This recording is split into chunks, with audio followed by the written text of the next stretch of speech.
dowladda Itoobiya in qaran Soomaaliyeed iyo dowlad Soomaaliyeed ay jirto ma rabaan dowladda xiliga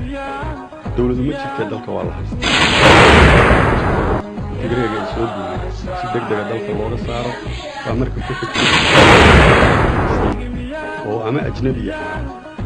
hadday Itoobiyaan yihiin iyo Mareykan yihiin iyo hadday cid kale yihiin iyo kuwii Soomaalida ahaa ee dabadhilifka u ahaa يا ساعي يا ساعي يا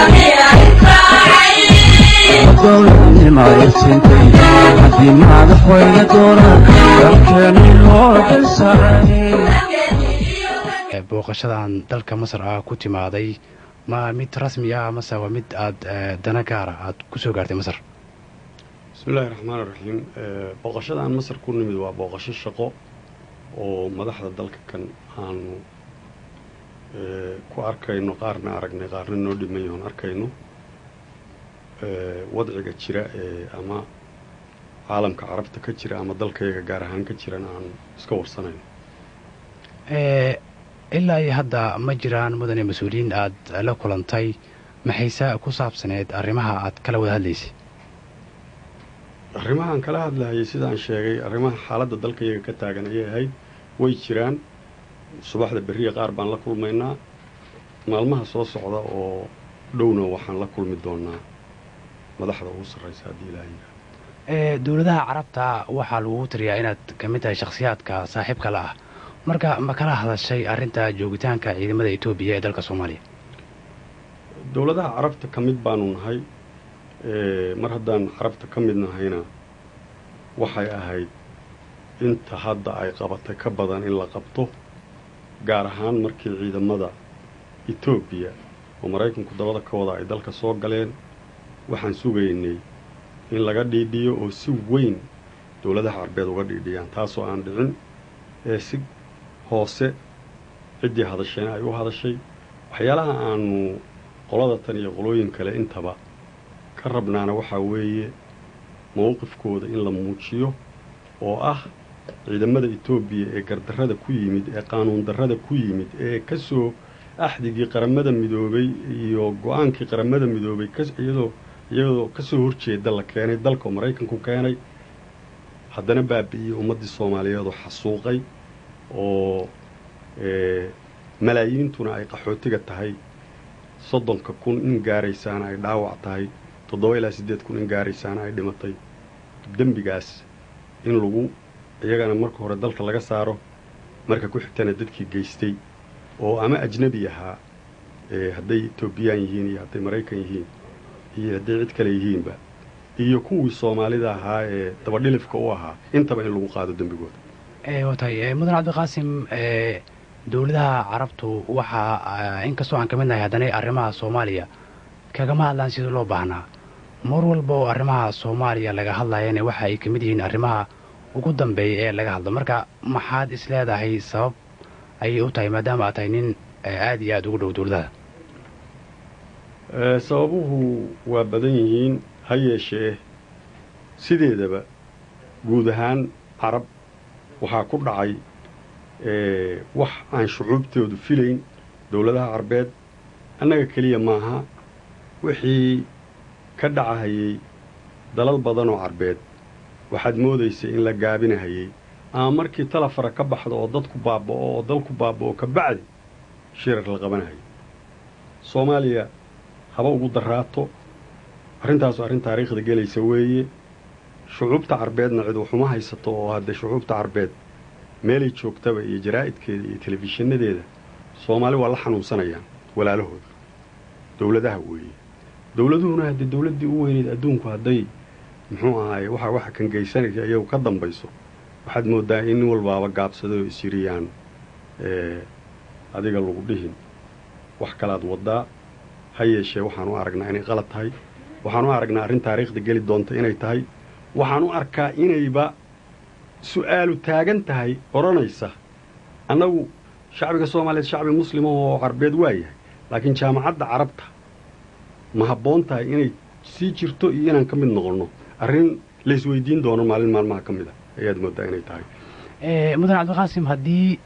xiriirka aad la leedahay dowladaha carabta aad lahaa lahayd dowladda etoobiya, ma is leedahay dowladdaadii saacan waa ay jiri lahayd ama xaaladda soomaaliya sidaan way ka wanaagsan lahayd? ma ismalihiyo hal saac ma ayan jirteen, sababtoo ah etoobiya iyo tigreega xukuma iyo kuwii ka horreeyey toona soomaaliya nabad iyo horumar iyo dawlad midna uma ayan rabin. nin baa waxaa la yidhi, laba ninoo diriraysaa la yidhi, war maxaad nimanka u kala dhicin weyn? isku dirkooda intaan ka soo maray haddaad og tahay kala dhici ma tiraaheen buu yidhi. etoobiya nimankii u shaqaynahayo qabqablayaasha dagaalka ahaayoo haddaba dalka jooga, hubka iyo xoolaha waxay ku bixinayeen inay ummadda gumaadaan. waxa kan iyadaa ka dambaysa, iyadana ha laga sii dambeeya haddii la doonay. taariikhda wax ku jiray weeye oo burburka soomaaliya ay doonaysa. xayli salaasaa doonahayey, minilig baa doonahayey, dibadankeeda leeyahay kuwii ka dambeeyey xayli maryam baa doonahayey, kana ay u suurowday oo dawladdii ugu weynayd ay garab ku siisay. marka arrintu ma aha haddii dawladda etoobiya lala qabsan lahaa iyo haddaan lala qabsadeene, dawladda etoobiya in qaran soomaaliyeed iyo dawlad soomaaliyeed ay jirto ma rabaan. ha yeeshee u socon mayso oo qaranka soomaaliyeedna waa jiri insha allahu, dawlad soomaaliyeed oo xoog lena way dhalan. barwaaqada dhulka hoostiisa ku jirta iyo ilaahay midda cirkabana wuu ina siin. waxaana noqon doonaa dawladaha ugu barwaaqada badan ee geeska afrika. hadda ma is leedahay dawladda ka jirto ee ay taageerayso etoobiya way sii jiri doontaa? ma is leedahay haddaan si kale kuusii weydiiyo, jiritaanka dawladdaasi waxa uu ku xihan yahay joogitaanka ciidamada etoobiya dalka soomaaliya? waxaa ku fiicnaan lahayd su-aashaas in sida tan loo dhigo. horta ma jirtaa dawlad wax la yidhaaha? dawladu ma jirtee dalka waa la haystaa. su-aashaa jawaabteedu sidaa wey. ummadda soomaaliyeed oo dhan waa og tahay. nimanka laftigooda meesha joogaana waa ogyihiin inayan haddayan ninka aan isla garanayno oo generaalka ah ee magaalada jooga amar ka qaadan waxba inayan samayn karin. ninkaan waa hadda magaciisa sheegi ma. haddii aan ka hadalno shirka jabuuti, mudane cabdiqaasim, waxaa jira in kooxaha mucaaradka iyo qoloynka dawladda kumeelgaarka ay heshiis ku wada seexdeen magaalada jabuuti. marka adigu maadaama aad tahay nin siyaasi ah oo rugcada ah oo soomaaliya siyaasaddeeda muddo badan kusoo jiray, sidee u aragtaa heshiiskaasi ay kooxahaas gaareen? xagga mabda'a marka laga hadlayo, aniga iyo intay ugu aragtiyada horaan u sheegnay in loo baahan yahay in la heshiiyo, waana lagama maarmaan. xabad waxba laguma xallin karo, ummaddiina waa baaba'day. ha yeeshee waxa soo baxay jabuuti ka soo baxay shalana waa nagii ka hadalay, waa arrin u baahan weli in la caddeeyo ama la dhammaystiro. caddayskaas iyo dhammaystirkaasuna waxaan qabaa waata dawladda sacuudiga iyadoo ku mahadsan isugu yeertay jidda amaan idhaah maka ama jidda dhinac adigu sacuudiga waata laysugu yeeray bisha soo socota dhammaadkeeda. waxaan rajaynaynaa halkaas wax cad oo ummadda soomaaliyeed ku qanacdo oo dhinacyada ragga eritrea jooga, dalka gudaha dadka jooga inta halgamaysaay ay ku qanacdaa inay ka soo baxaan. ka soo bixiddaas keliyana maahane inay timaaddo damaano qaad la damaano qaado waxaa soo baxaya laftigoodu inay dhaqan galaan. waxa ugu horreeyaana ay yihiin ciidamadaas tigreegu uu soo dhoobay dalka in markiiba laga saaro, dabadeedna maleeshiyaadku ay ka baxaan magaalada, ay ka baxaan laftigoodu. ummaddii ka qaxday dalka ee 2 milyan iyo barka ahi inay guryaheedii ku soo noqoto, kabacdina dib u heshiisiintii iyo wadahadalkii inay furmaan iyadoo carradu nabad tahay, dalka iyo dalkuna nabad yihiin.